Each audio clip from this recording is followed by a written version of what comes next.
This week, the Boston City Council is going to need to vote to raise residential taxes. And that's because the city projects that the pandemic-era trends of less in-office work leading to less valuable downtown commercial space are going to continue.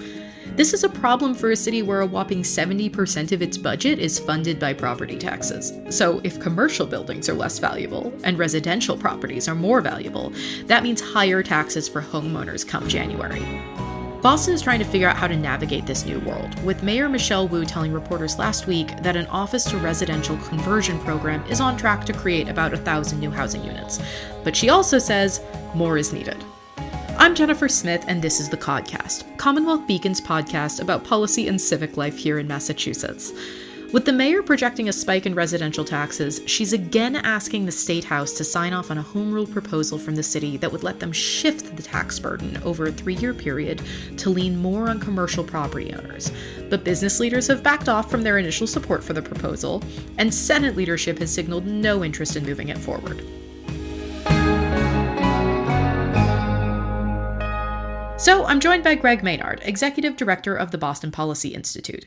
The think tank has butted heads with Wu over these tax numbers since its formation in 2023, sounding alarm bells over plummeting commercial values, while Wu's office pushes back that the city is not facing a budget hole, but the burden on keeping the city running should not fall on its residents.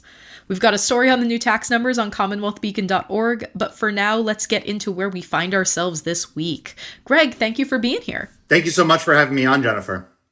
So we're talking a few days after the city of Boston did not specifically release numbers about what it expects the tax levy to look like in 2026, but they did say that based on their almost final certification pending numbers, that they expect residential tax rates to go up by about 13% for single-family homeowners in 2026, and that they expect the value of residential property to go up 2% and commercial property value to go down 6%. So that's kind of where we're standing right now. Those sound like a lot of numbers. They're actually only 3 numbers. We're kind of limited in what we can do right now. But Greg, why don't you start by giving me kind of your take on what those mean? So I think that the most important part to remember about these numbers is what exactly they represent, right? Which is these are the valuations from January 1st of 2025. And these reflect the changes in property value between January 1st of 2024 and January 1st of 2025. So everything that happened in 2024. And the reason I think that that's really important is that these are numbers that the city has had all year long. These are numbers that the city has been using all year long. These numbers are used to create the budget that was passed back in June. And so these are, while they're surprising today, these are numbers that the city of Boston, that folks in City Hall have been working with all year round. And I think that thinking through the process of how property valuations happen, you kind of understand the level of kind of like the mismatch between how much information City Hall has and how much information everyone else in this conversation has. Reporters, city councilors, legislators up on Beacon Hill. City Hall just has vastly more information than those folks do. And I think it's important to remember that City Hall could share a lot more of this information than they do. They could have this information out earlier than they do. And this kind of rush at the end of the year is a policy choice that the city of Boston makes. And for those who wandered in here by accident and are like, man, I cannot think of anything less sexy to talk about than commercial tax valuations, why does it matter that the commercial property values have been dropping and the residential ones have been going up on a very basic level? Why would we care about this? In Boston, commercial property pays a higher tax rate than residential property. And so as a result, a good way to think about it is the Boston's downtown office towers effectively subsidize homeowners in the rest of the city. And so as those office towers decline in value, the city is going to collect the same amount of money. They'll just collect it from different people, right? That means that residents pay more money, and that's what you're seeing. Gotcha. So I guess also to sort of follow up on that, as you're analyzing at BPI what kind of the implications are for, do we try and move? Do we ask the state for permission to adjust how much of the property taxes are going to commercial owners versus residential owners? How does kind of the quality of life question enter into your head there, thinking about, what it means for a residential owner to get hit with a higher tax bill and what it means for a commercial property to be hit with a higher tax bill? Like, I think this stuff is, I guess to go back to the earlier point around timing on this stuff, I think this is kind of the main issue. Like, that's a good question. The fact that the process has been put in a point where like that's a decision that's going to be made in the next 2 weeks, and that there's like the city has manufactured a real sense of crisis here, but that's what's being done, right? This is a manufactured sense of crisis. This is an issue that we've known about for years, right? We faced this same issue at the end of last year. This is an issue that's been being warned about for years, right? BPI put a report out in February 2024. Other folks were talking about this issue before that. And so the kind of questions about how should Boston respond to this is a conversation that can be had over a long period of time. And it's a choice that's been made by this city council, by this mayoral administration, to not have it over a long period of time, right? To concentrate it, to manufacture this crisis this week. So I think I'm pretty sure I know what your answer is going to be on this, but we've been talking about kind of commercial real estate values for a while because of kind of that engine of the Boston economy question. How do you think that the Wu administration, also compared to other administrations if you want, but specifically the Wu administration, has been kind of getting its arms around the severity of the commercial valuation problem? I mean, I think you can use the administration's reaction to just the reports that Boston Policy Institute has put out. When we released a report in February 2024, warning that there was $1 billion plus commercial property tax shortfall that would be borne by residents if something wasn't done, the city rejected it, right? They didn't quite say that it wasn't true, but they walked right up to that line. And you've seen, insistence since then that Boston is not in a fiscal crisis. Boston is not in a budget crisis. But just from my perspective, if the city of Boston doesn't want to collect the taxes that it is legally allowed to collect, and if it's going to the legislature to ask for permission to collect those taxes in a different way than it is allowed to under the law, like that represents like a pretty big crisis in the city's finances. And I think there's been a real hesitation to talk about it like that and real intense pushback on talking about this issue like that. And thinking about it kind of over the long term, sticking with that for a moment here, we know, of course, that a big reason why we've been seeing these falling values has been because we are, no longer in the peak of a pandemic, but it very much reshaped the way that people live and work in Boston, in Springfield, in Worcester, in all of these kind of more hub locations. People don't necessarily need to be in the office. They don't necessarily need to live immediately in the expensive areas that they have traditionally lived in. So walk me through how much of this is something that, any mayoral administration could have actually held off, and how much of it is just about kind of like recognizing what we're dealing with. Yeah, I think it's less a question like this was going to happen, right? Like BPI has been very clear, like everyone, this is like COVID did this, right? And COVID is doing this to cities all across the country and all over the world, right? You have really high, historically high office vacancy rates that have persisted. We're now years past the pandemic and you're still seeing like very, very high vacancy rates in Boston. And you've seen residential values, right? Like your residential values have continued to go up, right? Like Boston or Greater Boston passed the $1 million average home price earlier this year, right? So that's the other pieces that's pushing on this, right? As residential gets worth more and more and commercial gets worth less, more of that tax burden shifts over. The city definitely had limitations, but I think the city has also chosen to do stuff, to take policy actions that caused caused some of these problems. So what's really important, another thing that's really important to remember about property taxes here in the state of Massachusetts is Prop 2.5 really limits how much existing property owners' taxes can go up. And so that means that budgets grow on the back of new growth. So Boston's budget has grown enormously over the last 20 years. That's been thanks to the enormous office building boom and lab building boom that we saw in the city. That growth has stopped, right? Like there's very little new growth. And so in order to return to those big budget increases, you need to find the growth. And this administration hasn't really hasn't taken policy actions that have done that, right? We've seen some zoning reforms have been announced, but it's been very anemic that they've been very anemically pursued. Like for instance, ADUs are legal in 350 cities and towns in Massachusetts. As of right, they are not in the city of Boston. The one neighborhood where they are as of right, you have to be an owner occupant of the property that you're on, right? So it's like extremely narrow. Boston increased its inclusionary zoning rules during Mayor Wu's first term.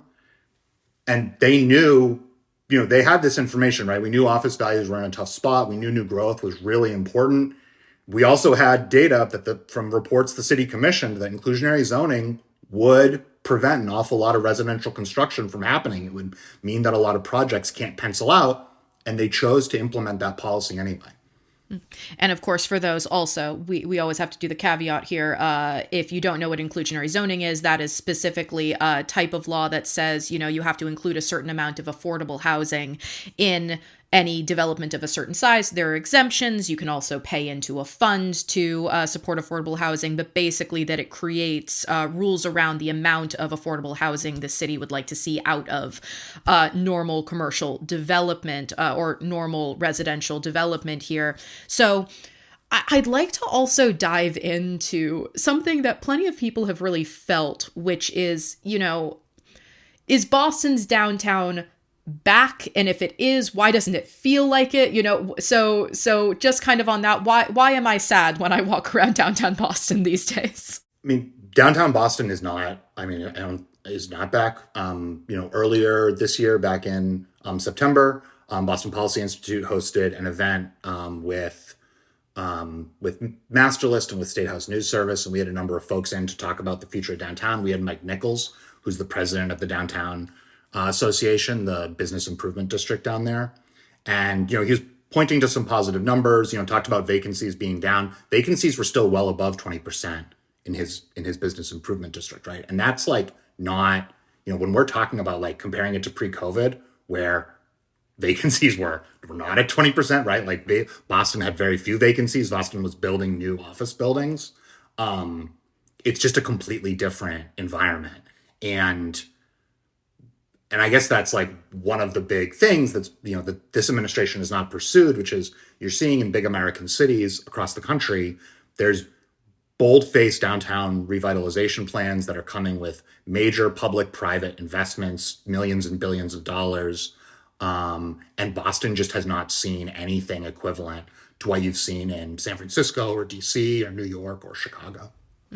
And one of the reasons, of course, that we're talking about this now and the reason that the city released these numbers now is because it's early December. We're heading into January when they're going to need to basically release what the tax levels are going to be. People are going to start getting these new bills in January.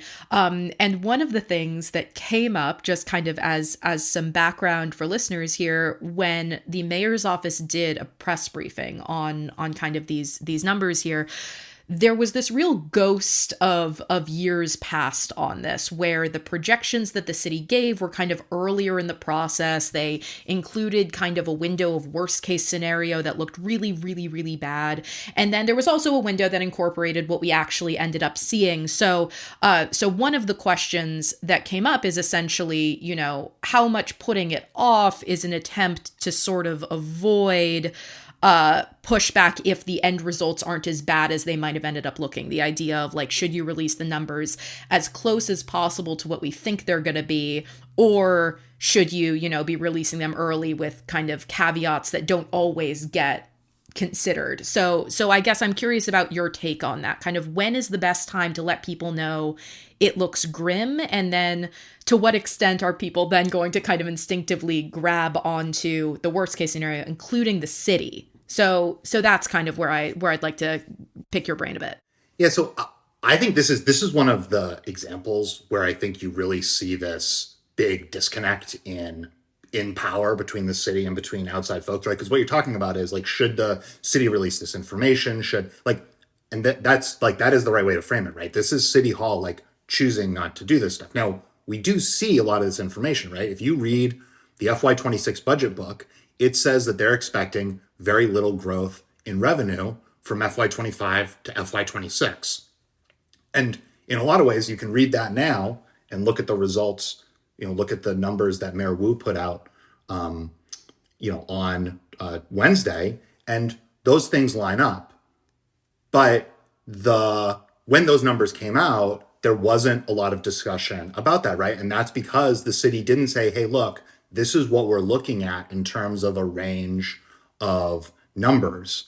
And that just kind of reflects this, issue that I think you're seeing with this office values thing, which is that Boston's budget creation and Boston's assessing all this piece, it's very, very much a black box. And that's very, very different than what we see on Beacon Hill, right? I think the people are kind of used to a Beacon Hill budget process, right? Where you have the state Senate Ways and Means chair and the House Ways and Means chair and the governor's administration and finance secretary all sitting up on the same, rostrum, asking questions about how the economy is going to go so that each of them can write a budget and figure out what's going to happen. That doesn't happen in Boston, right? The Ways and Means chair in Boston does not have, a bunch of staffers working on this stuff, right? There is a few budget analysts who work for the city council and they do the best they can, but more than 100 people work in Boston's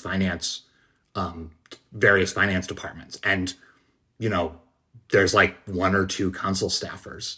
So there's just this real disconnect, and the council and the public and the reporters as a result are just not involved in this process. And that's, again, this information is available. The city does, it comes out in drips and drabs. It comes out in the FY26 budget revenue report. We saw it last fall, I think what you're referring to, with the estimates that they put out. But again, like those estimates they put out last fall, no underlying data was provided with them. So what does that end up meaning for people who kind of want to take an outside look at the city's kind of processes or math here? This might feel a little bit kind of insidery to people, but, why does it matter that outside groups or independent groups can kind of get under the hood there? Why isn't it kind of enough to say, well, we assume the assessing department is not making these numbers out of whole cloth, so when we get them, we can work with what we have? Like, why does it matter that we can't kind of see it during that process? So I think because some of this stuff is contested, right? So especially, last year, Mayor Wu offered this tax shift home rule petition that, she's pushing for again now. But when that home rule petition came out, she released it in like April of 2024, there were other outside groups. You had a tax attorney who does a lot of stuff here in Boston, Daniel Swift. You had Evan Horowitz at CSPA doing a report for one of the real estate groups who said, hey, if you do this, we think it's going to impact valuations. It's going to drive down valuations faster. And the city didn't engage with it really, right? The city's response was basically, these people don't know what they're talking about, right? We're the experts. We know what we're talking about and you don't. And, I understand why the city doesn't want to have these numbers be, contested and discussed. But I think it's really important that like other people be able to understand what these numbers are, because like these are really important political choices that the city is making, right? That elected officials are making, right? Like I think there's a real impulse to present this stuff as like very mechanical and like very secretive, and like this is a kind of a process that's moving of its own volition, but it's not, right?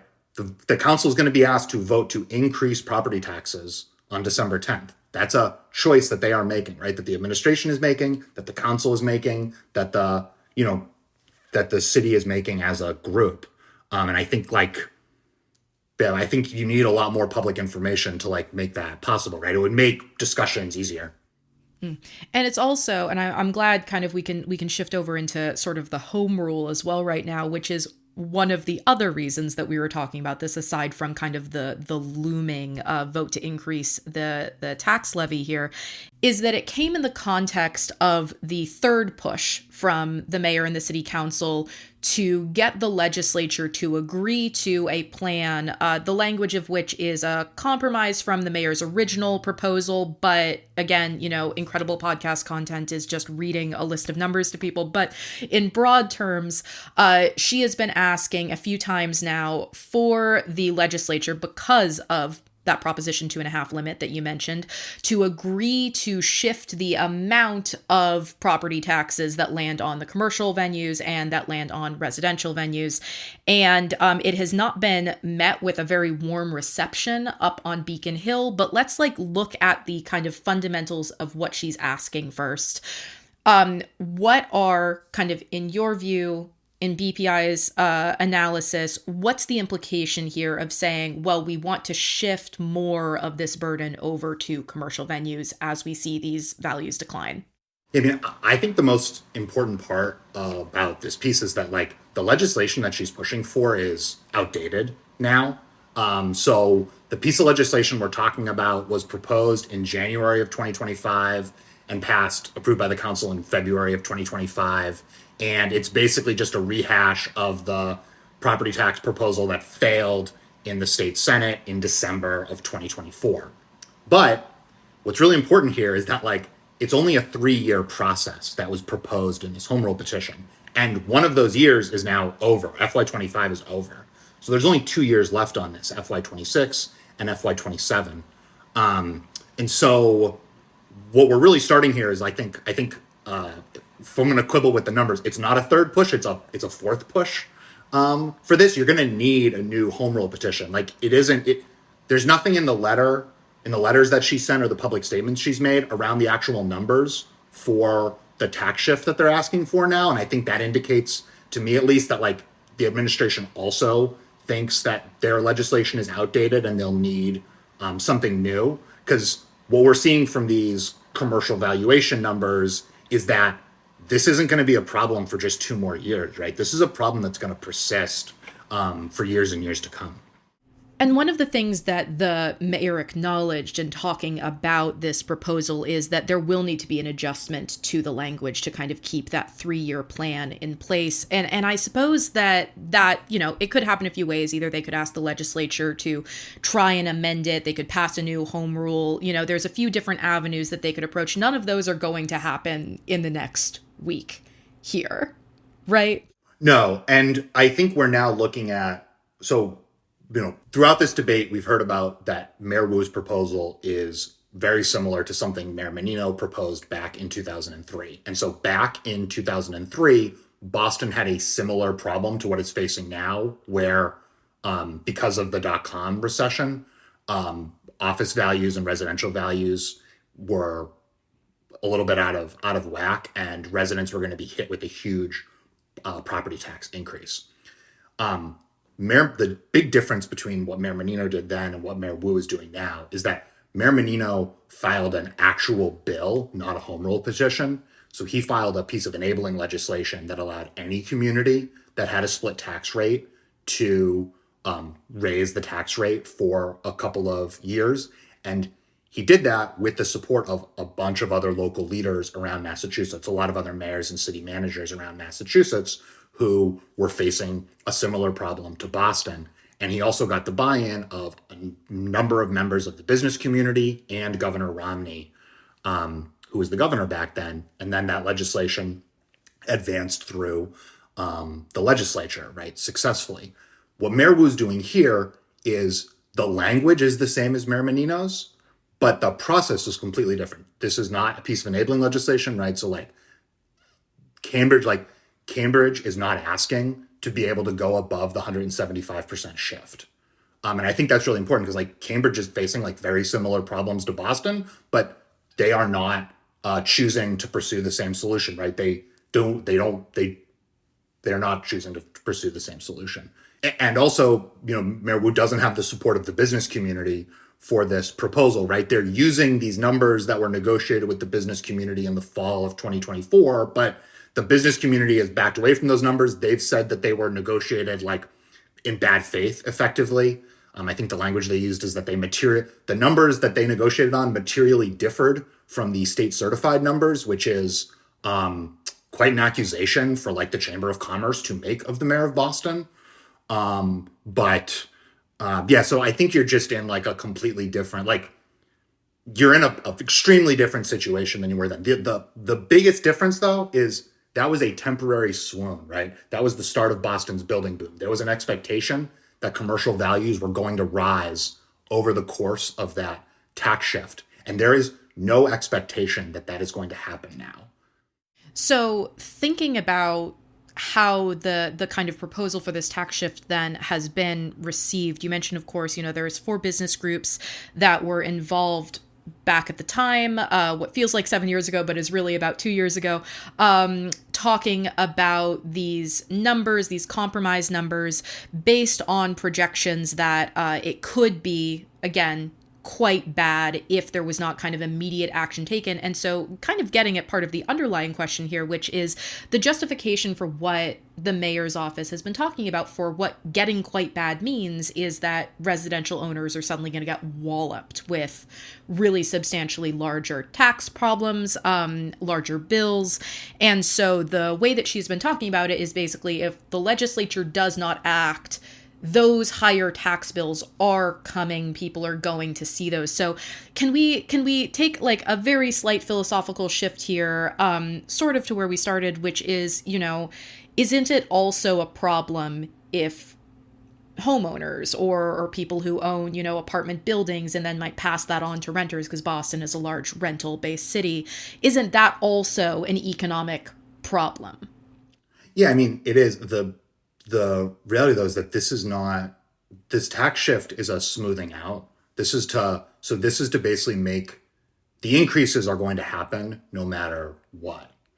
The question is simply like how quickly that they're implemented. And back in 2003, because there was the expectation that commercial values would rise, there was a good argument for that smoothing out case. Here, there's very little prospect that commercial values are going to rebound. And maybe, more importantly, there's no prospect that you're going to see substantial new growth in commercial property over the next several years, right? If you remember if we cast our minds back to 2003, the big dig was finishing up. The Seaport District hadn't been built yet. And so between 2003 and like 2020, you saw an enormous amount of value get created for commercial real estate in Boston because of the big dig, because of the building of the seaport.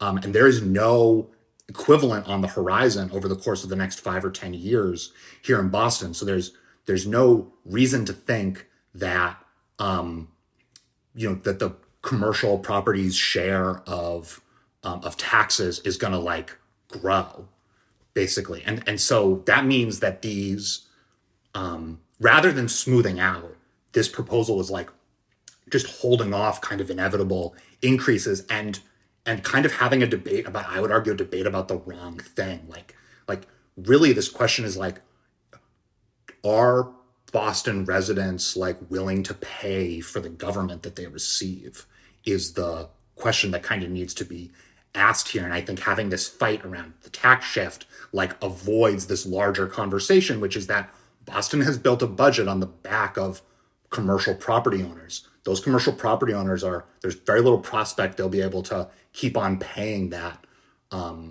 percentage of the budget in the years going forward. So are residents willing to shoulder that burden? And I think that maybe takes us to where we'd want to leave it, which is we've kind of mentioned how other cities have tried to approach a similar crunch, a similar crisis. Because again, as we've noted, everyone felt the impacts of COVID here, speaking as someone with like family members around the San Francisco area, everybody left or moved in when rents were at rock bottom. And then the whole thing felt like it just kind of collapsed in on itself. just remember how many times we've heard the words doom loop over and over, talking about if you don't do something, it just gets worse and worse and worse. So maybe let's leave it on what are other cities doing that might be either useful guides for Boston. They couldn't go into effect in the next week or so, but if we're talking about how quote unquote inevitable the decline is that an accurate way to put it, or could there be kind of policy shifts?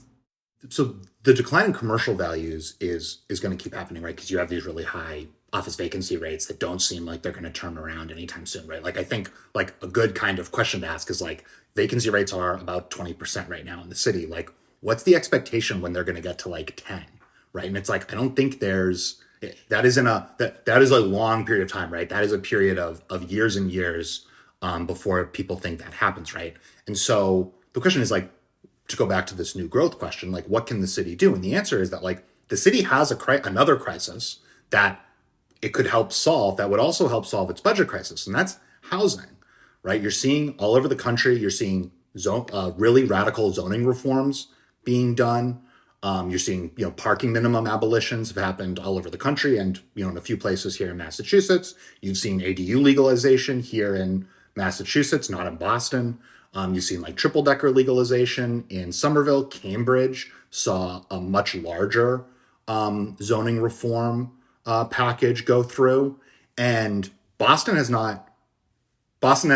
kind of rhetorically talked about that stuff, but they've not pursued any of those in a meaningful way. None of that has been implemented, certainly.